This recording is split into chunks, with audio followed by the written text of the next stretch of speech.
Okay. So see, last time already shortly we discussed on how to measure, how to detect the flow of water, right? And you suggested one of the flow sensor, which is capacitive in nature, right? And later on, how to configure it, or that means how to design and develop the signal conditioning circuit to such type of capacitive sensor, right? That is a flow sensor. So I think, suppose, for example, there is one pipe like this, and if that sensor is mounted somewhat over here, correct now? And if there is a flow of any liquid, that sensor might be mounted just inside the pipe, somewhat like this, and as it is capacitive in nature, I think one plate of that capacitive sensor will be movable according to the flow, right? So see, whenever there will be no flow, that means we can say that plate, which is movable in nature, it will reside like this. And whenever there will be a flow, then it gets somewhat deflected like this, according to me, okay? And hence, the output of this capacitive type of flow sensor, it changes in terms of capacitance. Am I right? The capacitance of that capacitive type of flow sensor, it will be going to change according to the flow of liquid through it. Okay. So whatever may be the mechanism. But at this stage, whenever we have to implement its signal conditioning circuit, we have to think which parameter of that sensor is going on to change. So we are considering there is a change in capacitance. Okay. Now, to configure it with our system, last time also we discussed on that, which type of signal conditioning or how it is to be implemented or how it is to be, we can say, connected with our system. That means our microcontroller and all that. So you people suggested, I think, that Venn bridge, right now. So that Venn bridge is nothing but, simply, I will show you. That Venn bridge looks somewhat like this. You might be familiar, but still, we will just revise it fastly and then we will go ahead. So in one arm of that Venn bridge, there is parallel combination of R and C. Suppose this one is C1, this one is R1. In the another arm, just closer to it, there is a series combination of, again, resistor and capacitor. And remaining two arms are simply developed by using a fixed resistor. Am I right? So this is nothing but Venn bridge, right now. And this Venn bridge, it is used to note down or to measure the capacitance of capacitor, which is connected in one of the arm of that Venn bridge, right? Am I right? Up to over here? Is it okay? Yes, sir. So see, if there is galvanometer connected across these two nodes of that Venn bridge, and whenever we will go on to power it with somewhat external source, you will observe one thing which is most important.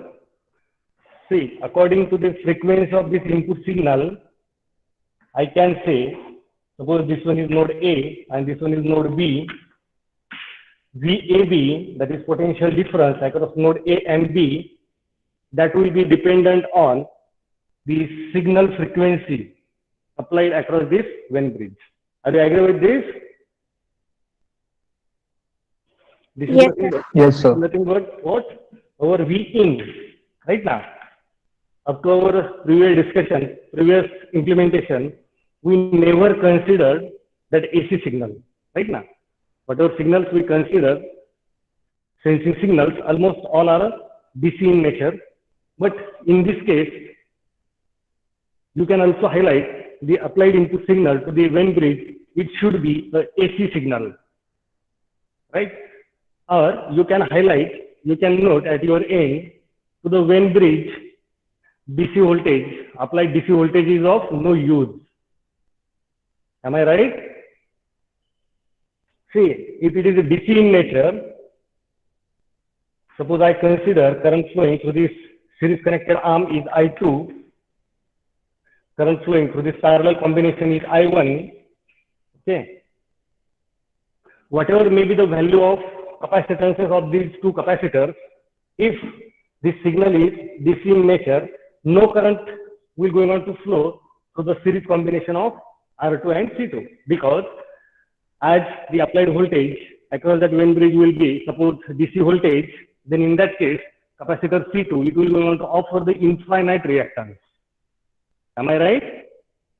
Similarly, this capacitor C1, it also will go on to offer the infinite reactance, because we are considering if that input voltage is DC in nature.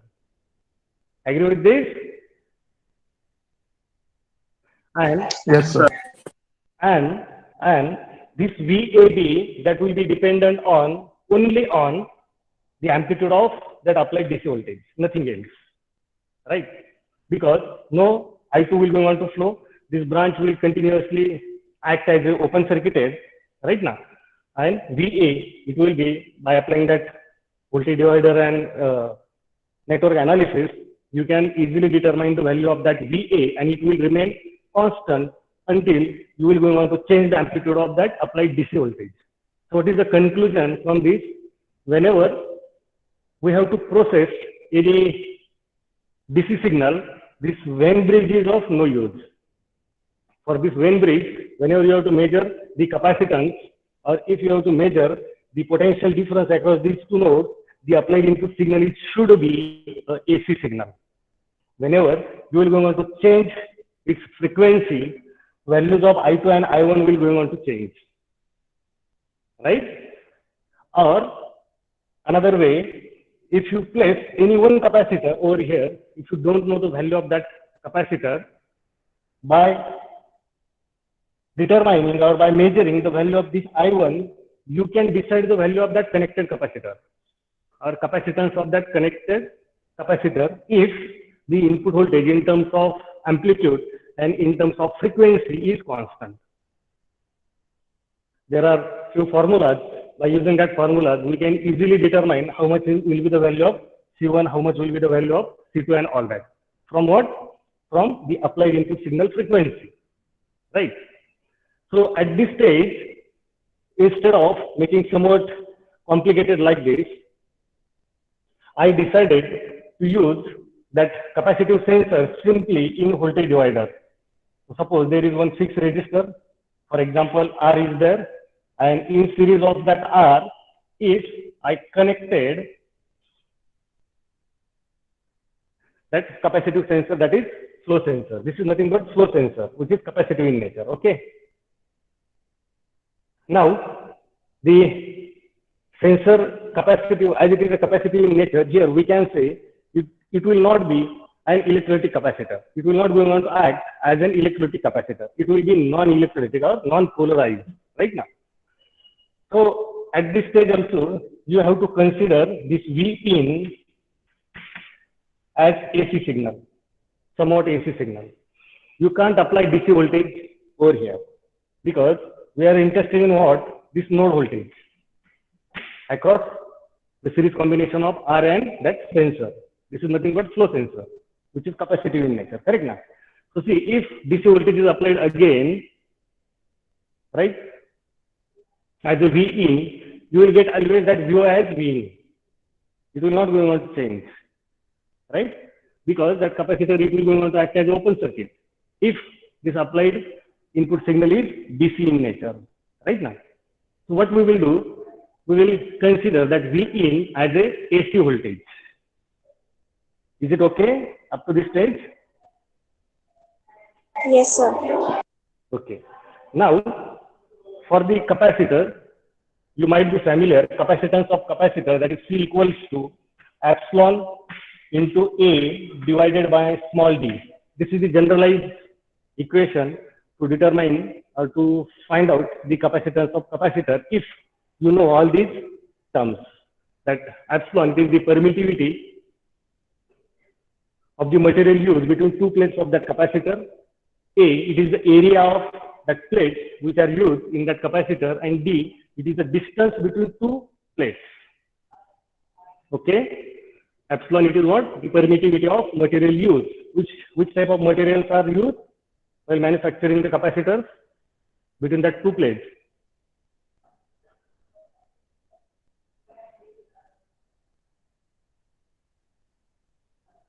Do you know it? Which type of materials are used while manufacturing the capacitor between the two plates as a dielectric, we can say.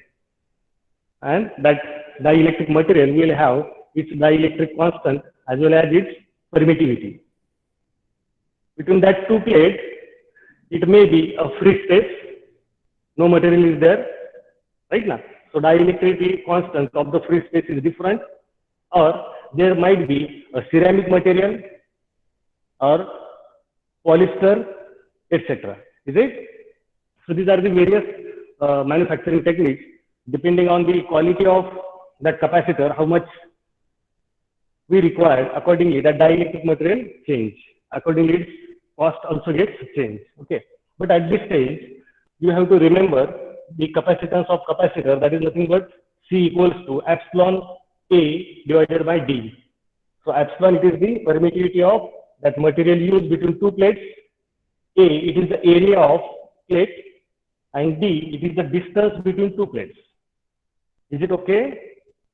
Now see, during the starting of lecture, I already mentioned in that flow sensor, as it is capacitive in nature, whenever there will be a flow at one plate, it may get displaced, right now. And whenever no flow, that means it gets retained to its original position, right? So by this logic, can we say whenever there will be a flow, what will be the effect out of these three? Which parameter will get deflect? Which one will get changed out of these three? Distance. Yes, D will get changed. Area will not be going to change, that plate area. Then permittivity of the material, it also a constant, right? And hence we can say that D will get changed, right? So when there will be a flow, D will get decreased. Distance between two plates, it will get decreased. And therefore, we can say capacitance of the capacitor, it will get increased as it is inversely proportional. Agree? Yes, sir. Okay. So here, I will just note that flow sensor by capacitor C, which is variable in nature. Variable in nature means what? That flow will be able to decide the capacitance of that capacitor. Okay. If no flow, we can say, or just compare whenever there will be a flow and how much will be the capacitance, and if no flow, how much will be the capacitance. So whenever there will be a flow, distance will be less. Yes. Sir जर flow राहिला तर distance वाढेल ना त्या plate मधलं, कारण dielectric No. Material जर आपण ते Suppose it is air-filled capacitor. What I am considering, see, I don't know actual that logic, but I applied my own logic. If such type of sensor is mounted inside that pipe, okay, there are two plates. Out of that, one is movable, and suppose there is a flexible diaphragm across that two plates, right now. So see, whenever no flow is there, no liquid is there, that two plates will retain to its original position. Correct? We will consider the distance between that two plates will be maximum at no flow condition. And if flow occurs like this, what will be going to happen? Due to the pressure of water, that downward plate, it will get somewhat shifted like this. Because we are considering that diaphragm is flexible, which covers that two plates, right now. So whenever flow occurs, that diaphragm will get shifted upward.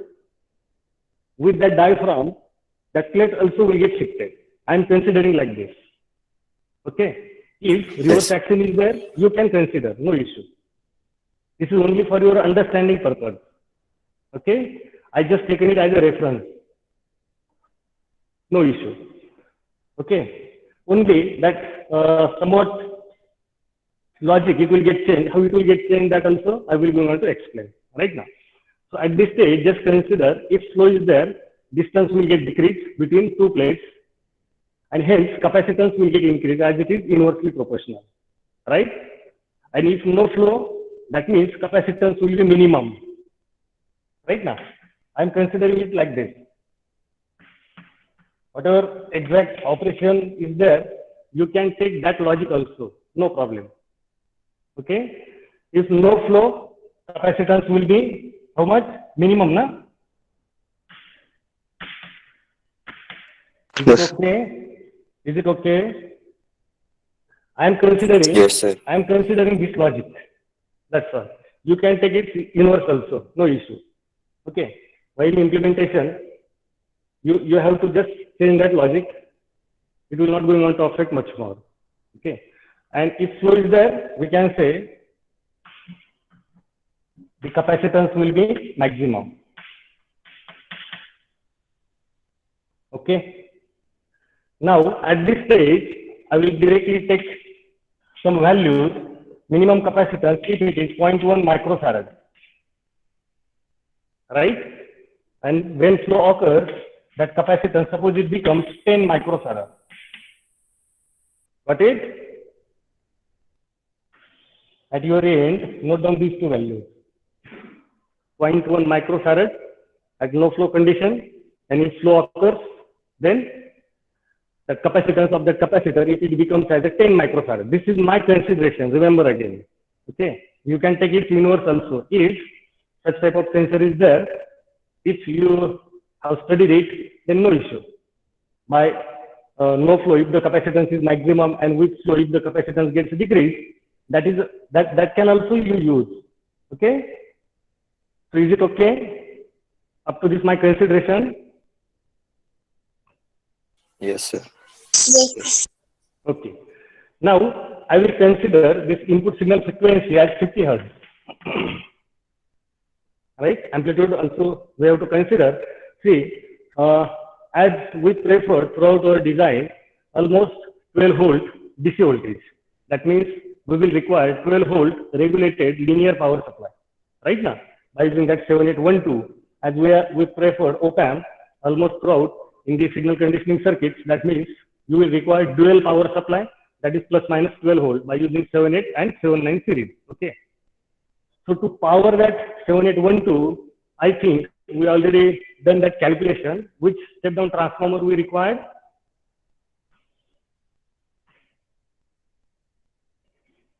This value, it should be with your, or it should be at your end. To have plus minus 12 volt DC, we will require a step down transformer. Are you agree with this? Because we have to use 7812 and 7912 to power our complete system. Right now? Yes, Are you sir. agree with this? Okay. So to have that output of 7812 as a 12, if its input required is, I think we consider it as a 15 volt, 15 or 16 volt something. And at that time, we already calculated, we already determined what should be the value of this step down transformer. So how much it was?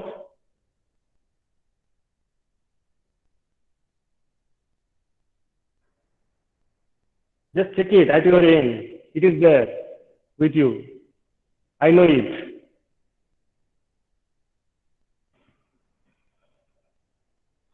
I think somewhat 18 volt transformer we decided. Shall we determine it within few minutes? Yes, sir. 18 volt, 1 ampere. Right now? So that transformer was 18 volt with 1 ampere current rating. That current rating also we will decide later on. At this stage, just consider it is of 18 volt. Right? So this 18 volt is nothing but what? RMS. What I will do, I will just use this transformer, and there will be a rectifier circuit, then filter capacitor, and then that 78 series and 79 series regulator and all that, right now. What I will do, I will just take one parallel connection from that transformer, and this is nothing but what? My 18 volt RMS. Is it? The same voltage I will going to apply over here.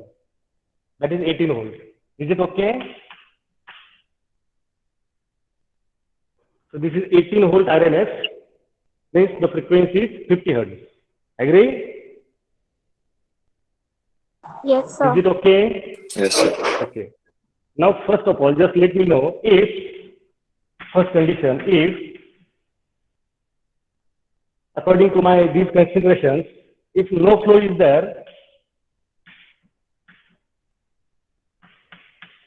can you decide how much will be the output voltage of this network? And second one, if flow is there, how much will be VO? First of all, will it be same or different?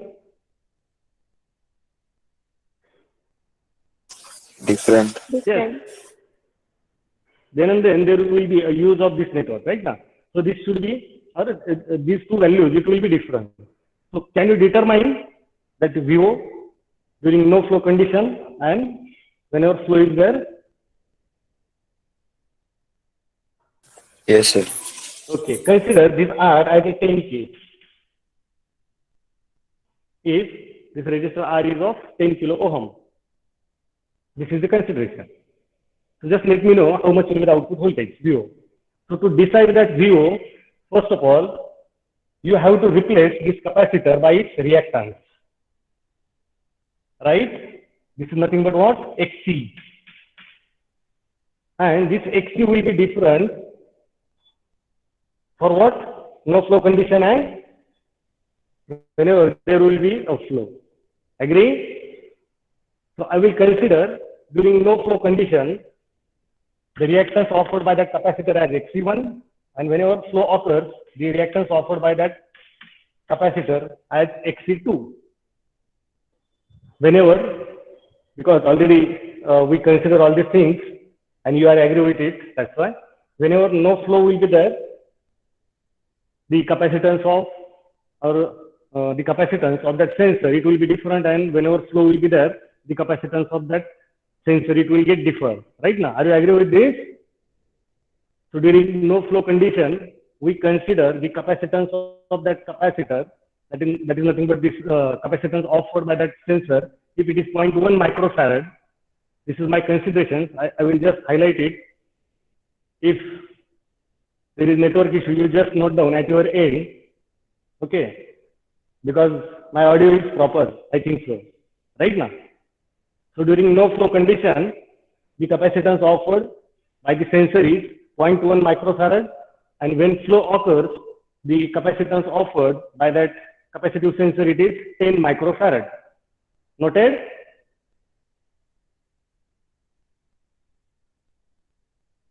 Yes, sir. Have you noted it?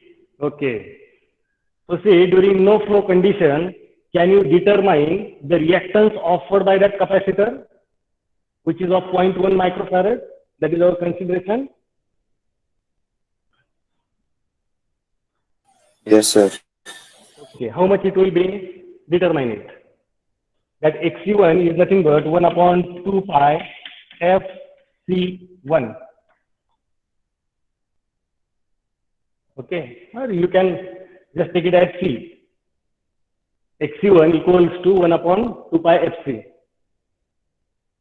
1 upon 2 pi, this term is constant because we are not changing the frequency of that 18 volt RMS. It will remain as a 50 Hertz. Right now. So it will be 1 upon 2 pi, that is 1 upon 2 pi into F, that is 50 into C, as we have to determine for no flow condition, as we consider the capacitance offered by that capacitor is 0.1 microfarad. So just take it over there and you can easily determine XC1. So let me know how much is the value of XC1.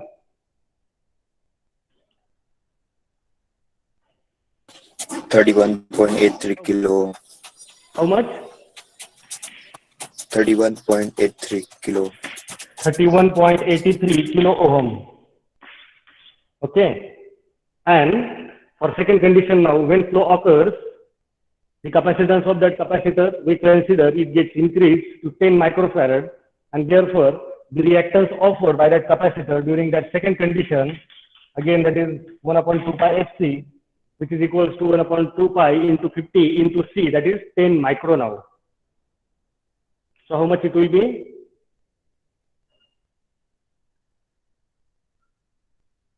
318.30 ohm. 318.30 ohm. Okay, that means it is 318 ohm. Right now, 318.3 ohm. Is it?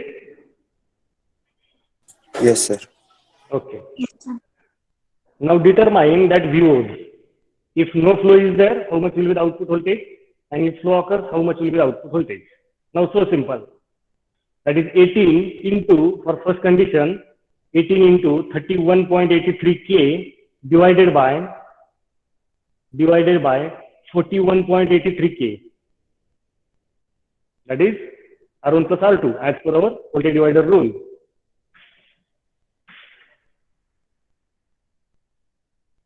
First, we have to design signal conditioning circuit also. And today only Sir, for no flow, it is. Yes. During no flow Sir, condition, for no how? flow, Yes. 13.69 volt. 13.69 volt. Okay. And when flow occurs?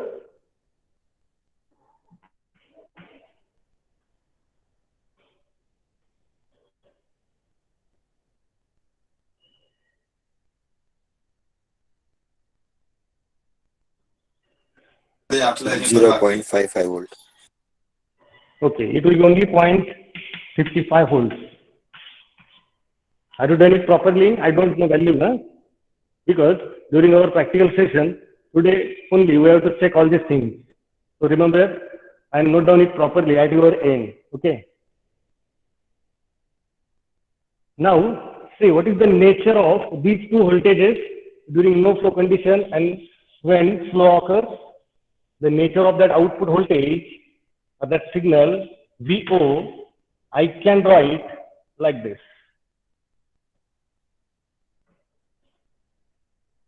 Are you agree with this? I will highlight this VO when no flow occurs, and this is nothing but again VO when flow occurs. Are you agree? Yes, sir. Okay. I can show its capital T as how much? 20 milliseconds. Because as the source of this voltage divider is AC source, the obtained node voltage will remain AC in nature. That's why I drawn it. Okay. Why I drawn it? Now you have to process this signal by signal conditioning circuit. Again, we have to use a comparator, simply a comparator, to detect the output of that comparator as logic high or logic low. And that we can apply to our microcontroller. Microcontroller will understand only as logic 0 or logic high. Right now, that for these things you are already well familiar. No need to explain in detail, right? So my first question is, can we apply such type of signal directly to the microcontroller? No, we can't, because this is AC signal, time varying signal, right now.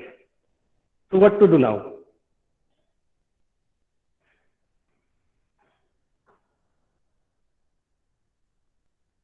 Can anyone? Yes? AC to DC convert करावा लागेल. AC to DC convert, yes. So how it is to be converted? How that AC to DC conversion we can do?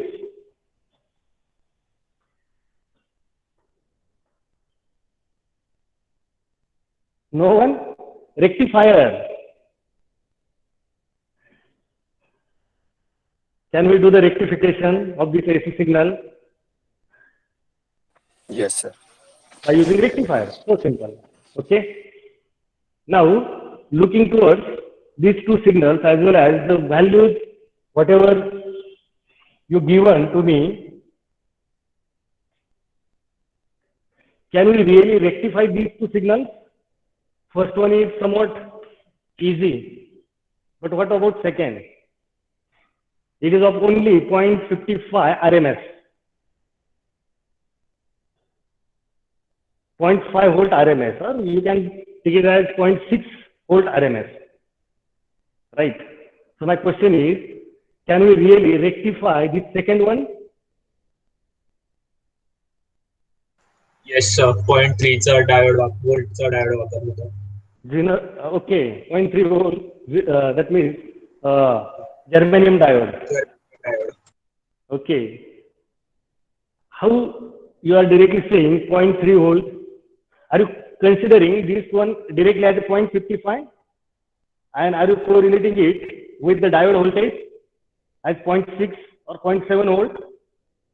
If yes, then you will be wrong, remember, because whatever the value is written, it is in terms of RMS. You have to calculate it in terms of peak. So how much will be the peak value of 0.55 volt RMS? That's why purposely I drawn it.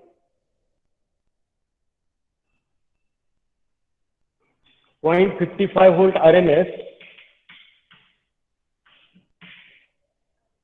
equals to how much VM or peak?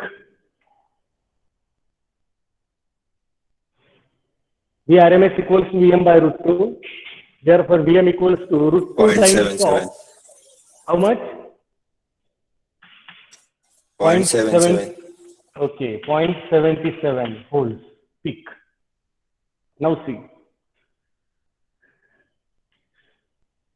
At this stage, you can conclude if 0.77 volt peak signal is applied across our conventional rectifier circuit, its output, it might be remain as a 0.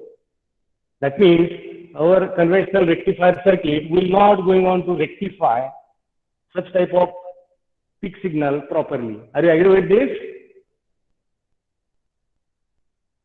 Yes, sir. Okay. Now, first option from your side, go for germanium diode, having its breakover voltage as 0.3, but that germanium diode, it is not easily available because most of the semiconductor devices are manufactured from silicon material. Okay, due to its eta factor. For eta, that eta for silicon, it is 2 and is equals to only 1 for germanium. That is mobility factor, right now. Then what to do now? Can anyone?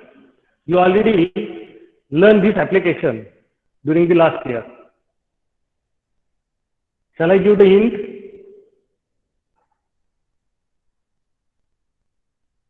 Shall I give the hint? Yes, sir. Yes, sir. Okay.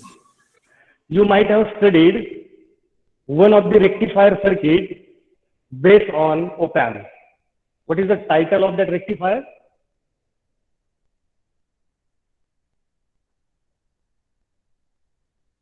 Op-amp based rectifier circuit you already studied. I know you've done that practical also.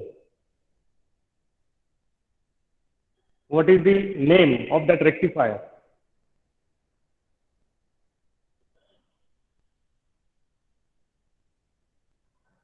No one? Okay. Are you studied precision rectifier? Precision half wave rectifier, precision full wave rectifier during your last year? Am I audible? Yes, sir. So why nobody is responding? Are you studied it or not? Precision rectifier. Are you heard this word? Precision rectifier? You already done that practical. ऐकलं आहे.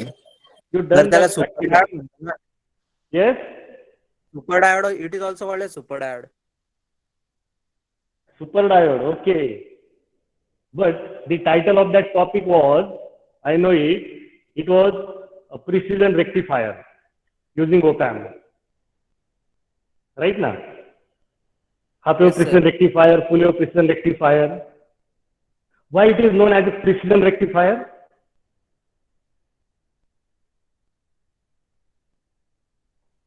Chalo, I will check it now. How much you understood at various applications of op-amp during the last year. So that integrated circuit subject. Why it is known as precision rectifier? How you will compare precision rectifier with conventional rectifier? Just first of all, let me know this one. How you will compare precision rectifier with conventional rectifier? What difference you observed during that practical? You might have written the conclusion also.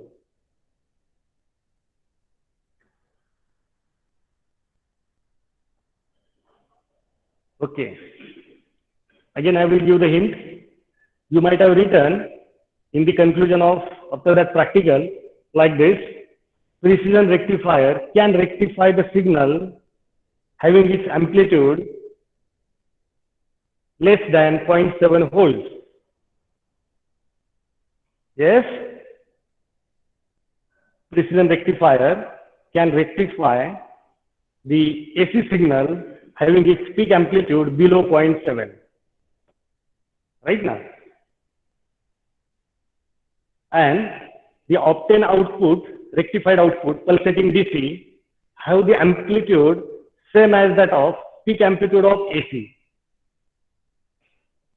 That means, see, suppose this is our AC signal having its peak amplitude. For example, suppose it is just 0.5 volts peak. Just example, huh? By using conventional rectifier, we can't rectify it because its peak amplitude is less than the forward breakover voltage of diode, which is used in our conventional rectifier, right now. And that's why we have to go for another type of rectifier, which you are seeing as a super diode, op-amp as a super diode, or the title of that application is op-amp as a precision rectifier. Okay, so we have to go for that. And whenever we will rectify it, after rectification, the obtained peak voltage of that precision rectifier will have the peak amplitude again equals to 0.5 volt peak. Is it? In general, whenever we are studying the conventional rectifier, if 10 volt peak is there, AC signal, okay, so how much is the obtained output? Peak voltage will be 10 volt minus voltage drop across diode, right now.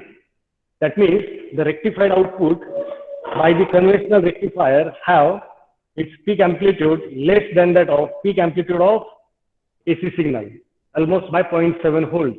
That is nothing but the drop across diode. Are you agree with this? Yes, sir. Okay, but in case of that precision rectifier, you might have written that conclusion, the peak obtained output voltage of that precision rectifier is same as that of peak amplitude of AC voltage. That means here we can say there is no loss in terms of amplitude, right now. The obtained output voltage is same as that of applied input peak voltage. Right? So there are two conclusions. First one is what? Precision rectifier can rectify the AC signal having its peak amplitude less than forward breakover voltage of diode. And second one, the peak obtained output voltage of that precision rectifier is same as that of peak amplitude of AC signal. These two are the conclusions. Okay. Now the question is, see what I told during that first conclusion, whenever that input amplitude is less than 0.7 volts, right now. But how much less? Exactly. Minimum will be how much? In case of conventional rectifier, we already concluded the minimum peak amplitude, it should be 0.7. Or the applied input signal, it should be above 0.7, then and then conventional rectifier can work, right?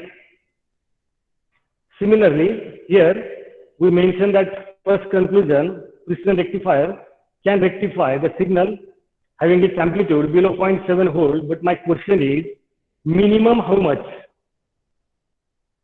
So the precision rectifier, if this one is the precision rectifier,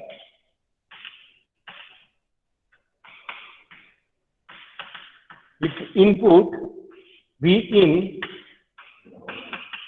minimum should be how much?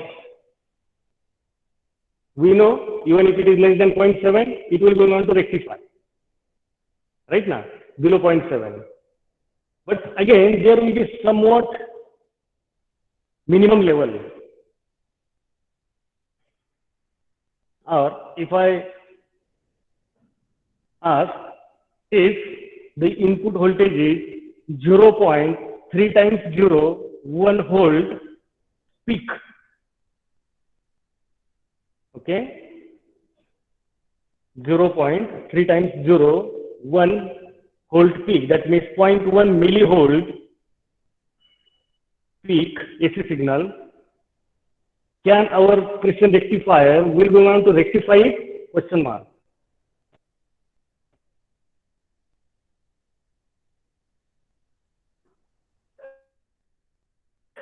Have you got my question? Sir, repeat again. Are you there? If the input AC signal to the precision rectifier is 0.0001 volt peak, okay, can we obtain the output by that precision rectifier?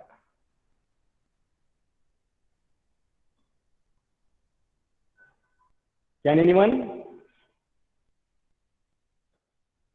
And that's why I'm asking how much should be the V in mean.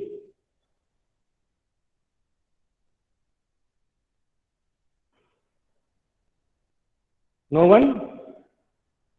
Okay. That V in mean, remember or note down it at your end. V in minimum to that precision rectifier, it gets decided by open loop gain of op amp, which is used in that precision rectifier. How? That I will be going to explain during the next lecture. Okay? Or if possible, you just try and try to give the answer during the starting of our next lecture. How much should be the V in minimum to the precision rectifier so that it can rectify that AC signal? And that's why we are calling it as a precision rectifier. Is it okay? Have you got my question? Okay. Yes, sir. If possible, by yourself, just try it. If not, during the next lectures, at the start only, I will be going to explain it. Right? Hint for that, it depends on the open loop gain of the op amp which we are using in that rectifier, that is precision rectifier. Okay? And by taking the example, that is 741 general purpose op amp, its open loop gain is 2 into 10 raised to 5. This is the second hint. So by these two hints, you can decide, or if 741 general purpose op amp is preferred in our design, then the input V in mean required should be equals to how much that you can calculate. Is it okay? Yes, sir. Okay. So we'll stop here, and during our today's practical session, we'll go on to implement the things which today we discussed, or if any previous implementation is remaining, that also we will go on to cover. Okay. And if possible, then the signal conditioning circuit also today only during our practical session, we will going on to complete.